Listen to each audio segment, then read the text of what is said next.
As of August 2018, this regular podcast is available on our Andy Yeh Alpha fintech network platform.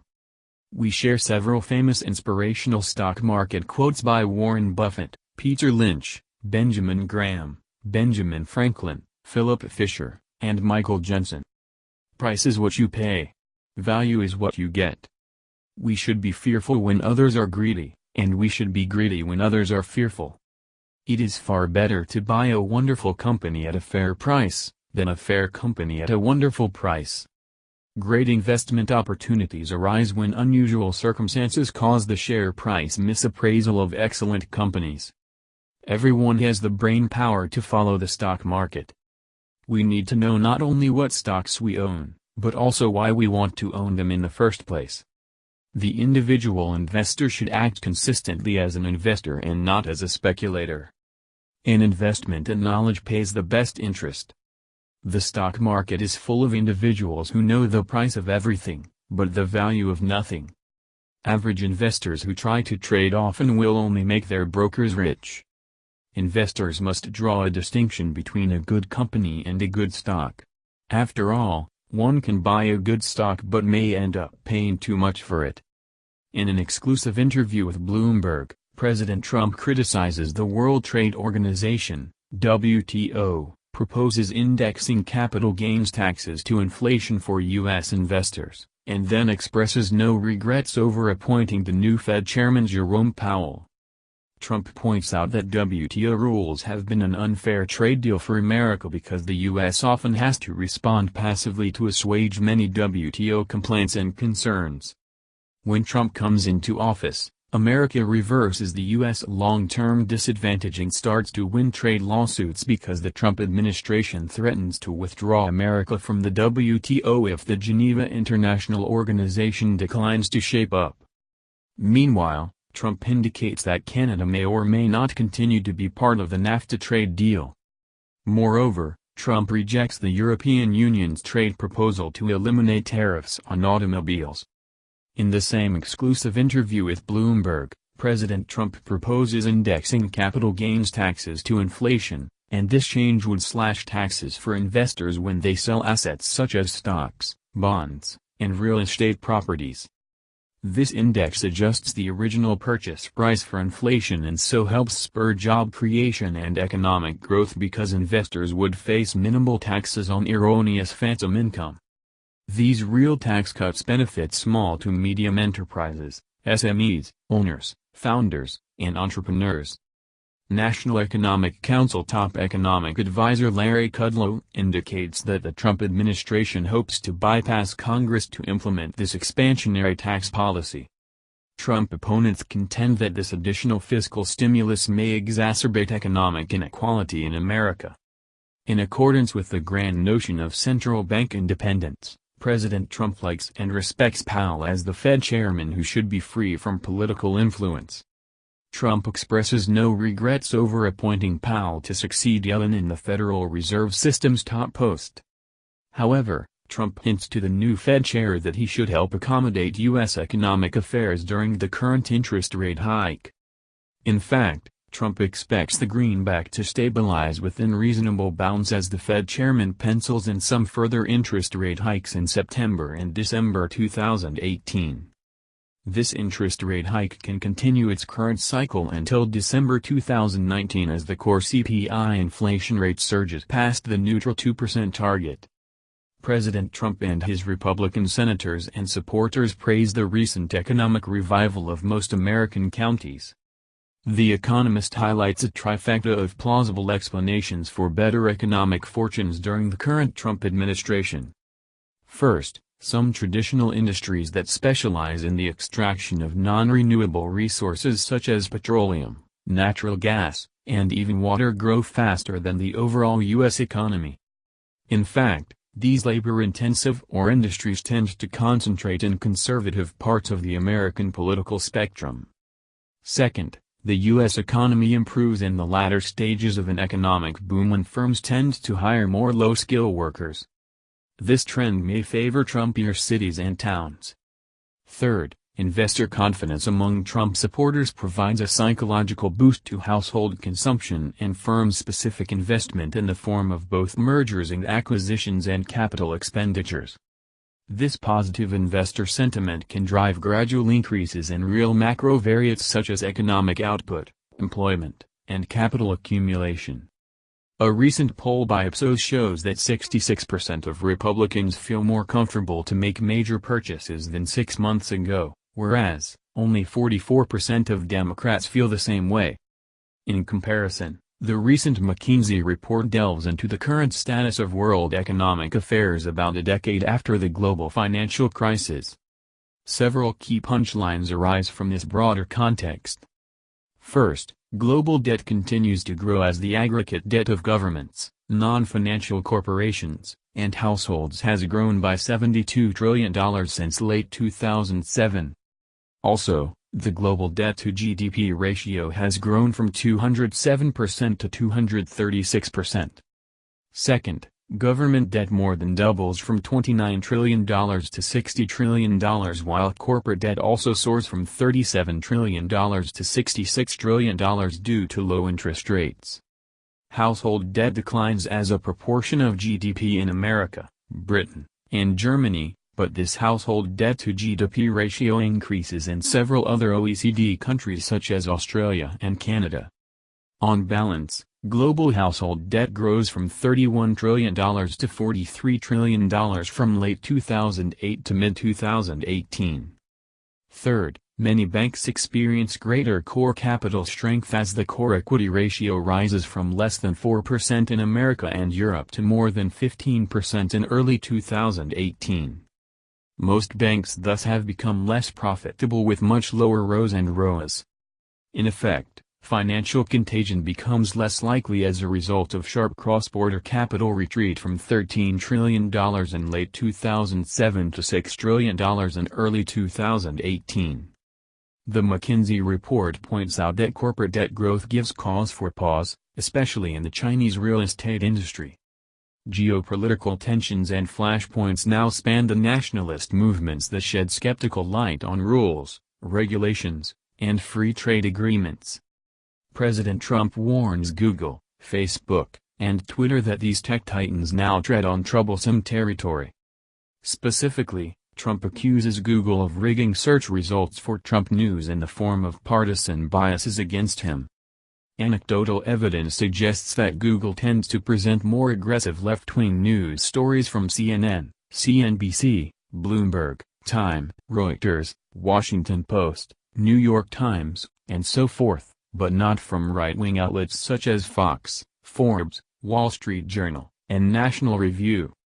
As Google now controls about 90% of U.S. Internet search traffic, this search engine has become substantially close to a tech monopoly.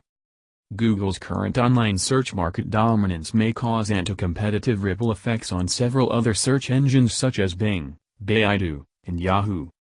In recent times, several tech observers and insiders predict that Google may become the next Microsoft in antitrust lawsuits. Facebook CEO Zuckerberg testifies and survives the U.S. congressional Q&A ordeal in April 2018. But now the social media platform experiences sharp share price and profit declines in August 2018. These network platform orchestrators have become so powerful and influential nowadays that the Trump administration either has to break up these tech titans or needs to heavily regulate them. In the former case, the parent company Alphabet may spin off its most profitable subsidiary Google to deflect draconian regulatory fines and penalties. In fact, the European Union imposes a hefty tax avoidance fine on Google, but this fine amounts to about its one-off one-month average net profit in Europe. In the latter case, the Trump administration may regulate Google, Facebook, and Twitter as social media firms or internet publishers that specialize in online content curation. The heavy hand can come in the form of new regulatory standards for attempting to deter fake news, partisan biases, and even key risks of exposure to foreign interference.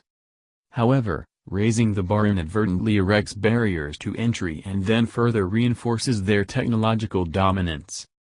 The law of inadvertent consequences counsels caution in the midst of substantial economic policy uncertainty under the Trump administration. Harvard business economist Alberto Cavallo empirically shows the recent Amazon effect that online retailers such as Amazon and Alibaba use fast multi-channel pricing algorithms to determine the retail prices of consumer goods and services. As online purchases now account for a much greater share of total retail sales, the Cavallo study finds that the average duration of U.S. retail prices at Amazon and Walmart significantly declines from 6.5 months to 3.7 months. For central bankers and monetary policy advisors who monitor transitional inflation dynamism from time to time, retail prices are subject to more frequent adjustments with less insulation from common nationwide shocks.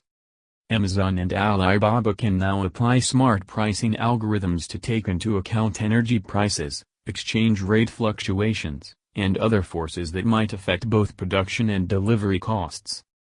This important empirical evidence shakes confidence in the conventional notion of sticky prices that sellers often cannot adjust retail prices or menu costs right away in response to changes in macroeconomic demand and supply. For better monetary policy conduct, the Cavallo study suggests that the macro focus needs to move beyond nominal price rigidities and most dynamic stochastic general equilibrium, DSGE, sticky price models. Labor market frictions, information asymmetries, and even behavioral inattention costs tend to disappear, or at least decrease in relative importance, as more online retailers use smart algorithms to price consumer goods and services. This key implication thus poses a conceptual challenge to the new Keynesian Phillips curve, NKPC, that depicts an inverse relation between inflation and unemployment at least in the short run. The U.S. economy can revert to the long-run steady state at a faster pace as the Amazon effect induces more frequent retail price adjustments toward dynamic equilibrium values. U.S. core inflation excludes both food and energy prices and hovers around 2% in mid-2018. As the U.S. economy operates near full employment with fresh inflationary momentum, the tech-savvy adoption of smart algorithms can drive fast and volatile retail price adjustments.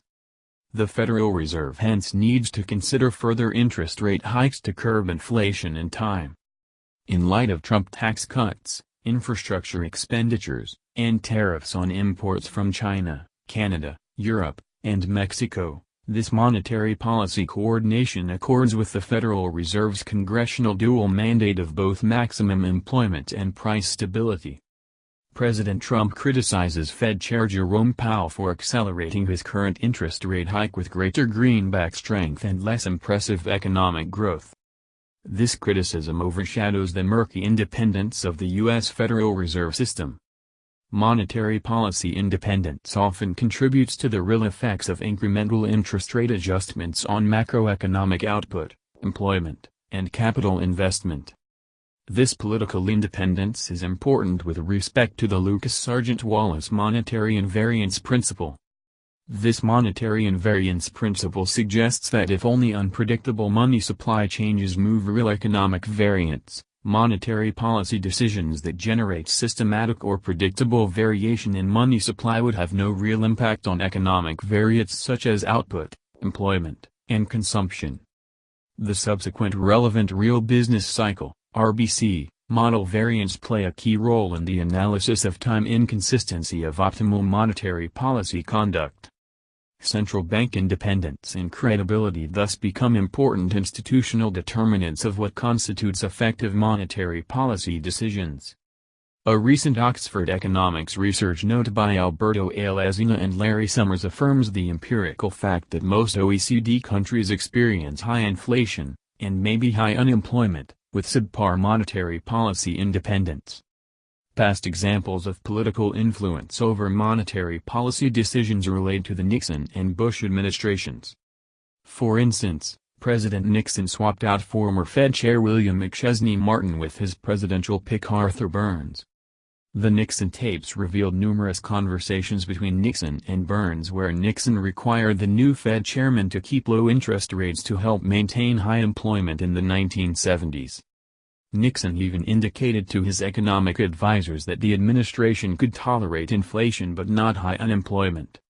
By attempting to tilt the new Keynesian Phillips curve, NKPC, this monetary policy stance proved to be disastrous as it ushered in a multi-year period of stagflation, high inflation, high unemployment, and low economic growth. Later President George H.W. Bush often complained about the hawkish monetary policy decisions of his Fed chairman Alan Greenspan in the early 1990s. However, these complaints were less aggressive as Greenspan was able to assuage the dovish concern and suspicion that several senators shared back then. At Jackson Hole, both Kansas City and Cleveland Fed CEOs Esther George and Loretta Mester point out that it is unlikely for the Trump administration to prevent subsequent interest rate hikes after mid-2018. Most monetary policy pundits and experts now predict one interest rate hike in September 2018 and another hike in December 2018. This prediction accords with the Wall Street consensus among top investment banks such as Goldman, JPMC, Citigroup, UBS, and Bank of America. The World Economic Forum warns that artificial intelligence may destabilize the financial system. Artificial intelligence poses at least a trifecta of major risks to the financial ecosystem. First, inadequate data validation and authentication may threaten consumer consent and privacy. The recent Facebook-driven Cambridge Analytica debacle causes user privacy concerns and worries about the use and abuse of artificial intelligence applications in macrofinance and other financial services. In August 2018, Google, Facebook, and Twitter have to remove numerous pages and posts to clean up their social networks due to Russian and Iranian inauthentic coordination for political purposes. Also, the Trump administration blocks the potential acquisitions of U.S. electronic payment service providers by China's Ant Financial Group due to national economic security concerns. Large tech platforms such as Facebook, Google, Apple, Amazon, and Microsoft should share the blame for egregious user privacy invasion and non-authentic user data access. Second, technological advances in both cloud computing power and algorithmic trade telecommunication help mold a highly nonlinear and dense financial network. As an inadvertent consequence, one node of this financial network can cause exogenous shocks to propagate quickly and unpredictably to other parts of the global financial ecosystem.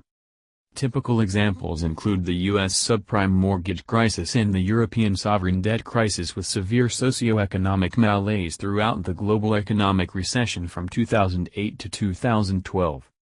Third, artificial intelligence applications may induce online financial service users to engage in risky transactions that expose them to fraud or other cybersecurity hazards.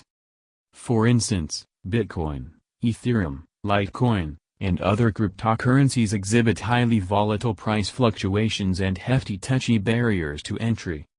Some of these cryptocurrencies may involve esoteric investment projects in financial crime, collusion, or terrorist finance. In fact, several famous financial market experts such as Warren Buffett, Jamie Dimon, and Jim Cramer recommend stock investors to refrain from trading cryptocurrencies. These cryptocurrencies cannot be a good medium of exchange because only a few countries accept them as fiat money or legal tender. Neither can these cryptocurrencies serve as a reasonable store of value because the vast majority of them can exhibit extreme price variation within a short time frame. Overall, most current artificial intelligence-driven financial applications raise these grave concerns and so may destabilize the global network of financial service providers. In accordance with the current corporate disclosure rules and requirements, all U.S. public corporations have to report their balance sheets, income statements, and cash flow statements once per quarter. President Trump tweets that he now asks the U.S. Securities and Exchange Commission, SEC, to investigate the practical implications of switching to a semi-annual corporate disclosure cycle. Specifically, the Trump administration seeks an SEC study of semi-annual income statements instead of quarter-to-quarter financial reports for public corporations. In fact, Several CEOs such as J.P. Morgan Chase's Jamie Dimon and Berkshire Hathaway's Warren Buffett support a paradigm shift toward longer-term corporate investment focus rather than short-termism. As Wall Street stock analysts continue to fixate on quarter-to-quarter EPS and revenue growth forecasts, U.S. public corporations may fail to deliver long-term gains in the form of better R&D innovation, technology, and greater financial inclusion. However, some stock market investors and activists may balk at the likely opaque disclosure of U.S. corporate financial performance. The resultant deterioration in corporate transparency would induce U.S. public corporations to derail off the current path of consistent stakeholder communication. Indeed, both the Trump tweet and subsequent SEC investigation seem to resonate with at least part of Democrat Senator Elizabeth Warren's recent proposal or the Accountable Capitalism Act. Senator Elizabeth Warren advocates the alternative view that most U.S. trade deals serve corporate interests over workers, customers, and suppliers, etc. She then introduces her new bill, the Accountable Capitalism Act, which would require large public corporations to consider the key interests of major stakeholders in corporate decisions. If U.S. Congress passes this bill, large public corporations with more than $1 billion sales revenue would need to apply for a corporate charter from the federal government. These corporations would effectively have to become benefit corporations, or B Corp, in order to recognize the fact that their fiduciary duties extend beyond shareholder wealth maximization. Also, employees would be able to elect 40% of the board members, in the similar form of German co-determination, and top management would have to hold equity stakes for 5 years, or 3 years if a benign share buyback takes place. At least a 75% supermajority of both board members and shareholders would have to vote before the company can make productive use of internal funds for political purposes. In light of stark economic inequality, worker welfare, and corporate involvement in political affairs, the Accountable Capitalism Act helps address these deep socioeconomic issues in corporate America. Senator Warren's provisos help tackle the complex and perennial problem that many U.S. large public corporations fixate on short-term stock price performance. As top management often attempts to maximize short-term profits, obscene executive compensation reflects low performance pay sensitivity to the detriment of other stakeholders such as employees, customers, and suppliers, etc. Under the new legislation, CEOs, directors, and all other executive officers would need to fulfill their fiduciary duties of care, loyalty, and good faith in order to honor long-term stakeholder value optimization. When push comes to shove with no perfunctory compliance exercises, it is important for these U.S. large public corporations to take into account not only shareholder interests but also the primary interests of all major stakeholders over the long run. Jeffrey Miron, Harvard Director of Undergraduate Studies, warns that the new legislation would give the federal government excessive control over U.S. large public corporations. In comparison to the top-down rule, Miron proposes relying on socially responsible funds as a better market mechanism to tame U.S. large public corporations. White House Chief Economic Advisor Larry Kudlow points out that the recent U.S. dollar strength shows a clear sign of investor confidence and optimism. Greenback appreciation reflects the fact that international capital continues to flow into the U.S. economy as the Federal Reserve accelerates the current interest rate hike. Meanwhile, this dollar appreciation helps dampen commodity prices within healthy and reasonable bounds. However, President Trump suggests in an earlier tweet that the strong dollar may put America at a competitive disadvantage. Specifically, greenback strength renders U.S. export prices less competitive and so may exacerbate subsequent trade deficits in the current account. In addition to these recent exchange rate gyrations, the Trump administration gradually reveals the precautionary motive behind the current trade war against China. This major trade dispute and its attendant measures shine fresh light on the U.S. grand strategy that aims to thwart China's economic rise as a global superpower. It is quite plausible for the Trump administration to view China as an aggressive currency manipulator. As the Chinese renminbi continues to depreciate at a slow pace, Chinese low-cost imports become more affordable to the typical American consumer.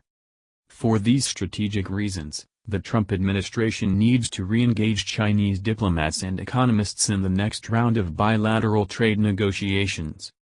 The Trump administration imposes 20% to 50% tariffs on Turkish imports due to a recent spat over the detention of an American pastor, Andrew Brunson, in Turkey. Also, the Trump administration introduces new economic sanctions on ministers in President Recep Erdogan's government. As a result, the Turkish lira dramatically depreciates by more than 17% and causes investor concerns and worries about the shortage of foreign reserves in Turkey.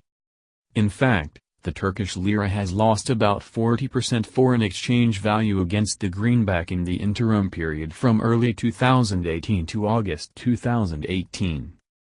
Despite 15% high inflation and both fiscal and current account deficits, the Turkish central bank remains reluctant to raise the interest rate in order to support the weak currency. As the lira nosedives, the Turkish banking regulator puts restrictions on dollar-lira currency swaps to make it harder for offshore investors bet against the currency. The latest liquidity measures may provide some capital buffers to cushion the lira against speculative moves. In the absence of an outright orthodox interest rate hike, however, this strategy remains insufficient to provide full protection for the lira in rare times of financial distress. In response, President Erdogan states that Turkey will boycott U.S. electronic products such as Apple's flagship iPhones. Moreover, the Erdogan administration introduces hefty retaliatory tariffs on U.S. imports such as rice, coal, automobile, alcohol, and tobacco. These events push the Turkish economy toward a full-blown financial meltdown. Turkey serves as the international hub for shipping goods between Europe and Asia, African refugee inflows to Germany and other parts of Europe, and China's Belt and Road economic program. In many ways, the recent Turkish lira crisis is quite similar to the Asian financial crisis back in 1997, the Argentine peso crisis in 1998, and the more recent Russian ruble crisis in 2014. When Turkey fails to fly, many European and Asian emerging markets experience sharp stock and bond capital shrinkage and lower currency valuation. The negative ripple effects create contagion from the Asian countries such as India, Iran, and Israel to South European countries such as Greece, Italy, and the Vatican City. The Trump administration employs an increasingly bellicose stance toward the Iranian commander-in-chief Hassan Rouhani as he rejects an international agreement to curb Iran's nuclear program. As Trump withdraws from the previous multilateral Iran nuclear deal, the U.S. plans to carry out its next implementation of stringent economic sanctions on Iran in November 2018. In fact, the Trump administration seems to apply the same strategy of draconian economic sanctions on North Korea to the Iran nuclear negotiations. Rouhani consequently threatens to disrupt oil shipments through the Strait of Hormuz, which serves as a strategic waterway for oil exports from the Middle East. Many stock market experts and pundits point out that the world would witness a sharp spike in oil prices toward $90-100 per barrel if Iran decides to shut down the trade route. As one of the top 5 oil supply countries, Iran may adversely affect the global energy transmission and deployment. A major oil price spike often translates into higher costs of both consumption and production. Higher inflation then induces central banks to raise interest rates to better balance the inexorable trade-off between price stability and employment. From a pragmatic perspective, the resultant energy price increases render international monetary policies less effective due to greater cost gyrations. President Trump sounds smart when he comes up with a new plan to retire $15 trillion national debt. This plan entails taxing American consumers and producers when they buy goods and services from countries subject to his tariffs. The taxes involve steel and aluminum taxes on Western allies such as Canada, Europe, and Mexico, as well as another 25% tariffs on $200 billion Chinese imports. However, math seems to be on the other side of this healthy trade debate. For the current fiscal year 2018, The Congressional Budget Office projects the federal budget deficit to be $800 billion. The Trump administration's Office of Management and Budget projects an even higher deficit of $1 trillion in 2019. In other words, it is difficult for the Trump administration to remain fiscally neutral due to large infrastructure expenditures, tax cuts, trade barriers, and capital investment restrictions.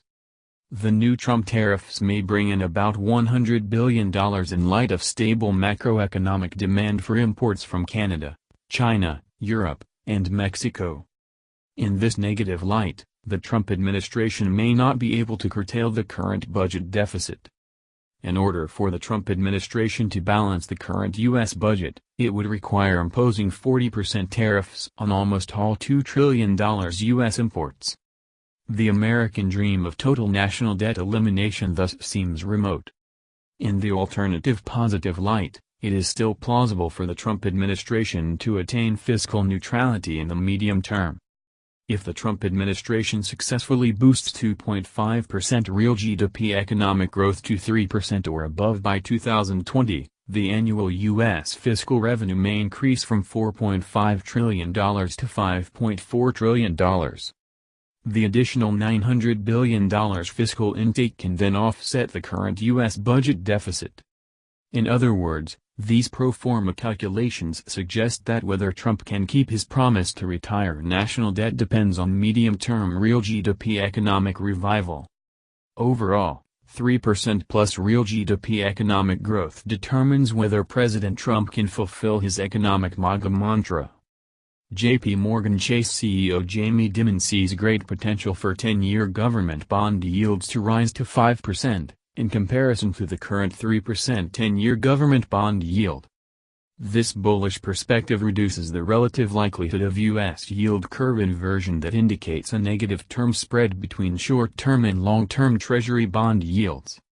A negative term spread or yield curve inversion usually signals the early dawn of an economic recession. On the primary basis of recent empirical evidence, this technical macroeconomic prediction has been correct since the 1970s. In fact, Dimon points out that the current bull market can run for another 2 or 3 more years. Dimon's bullish market sentiment relies heavily on the sunny scenario where the Federal Reserve continues the current interest rate hike in response to deeper inflationary concerns. Core CPI inflation and PCE inflation hover around 2%. Unemployment declines below 4%, and real GDP economic growth lands in the healthy range of 3% to 3.5% per annum. In other words, the U.S. economy now operates near full employment and productivity growth with moderate inflation. However, several financial economists and market watchers consider the 5% Treasury bond yield benchmark a long shot due to subpar inflation expectations. In this alternative light, these experts suggest that the 5% Treasury bond yield benchmark may not be imminent until the Federal Reserve continues the interest rate hike until late 2019 or even early 2020. In any case, Dimon's bullish perspective resonates with the recent comments by Larry Kudlow, Executive Director of the National Economic Council. Specifically, Kudlow advocates the optimistic outlook for the U.S. economy in light of both robust employment and 3.5% to 4% real GDP growth in mid-2018. Kudlow even emphasizes that the current U.S. economic boom may continue until 2022 to 2024.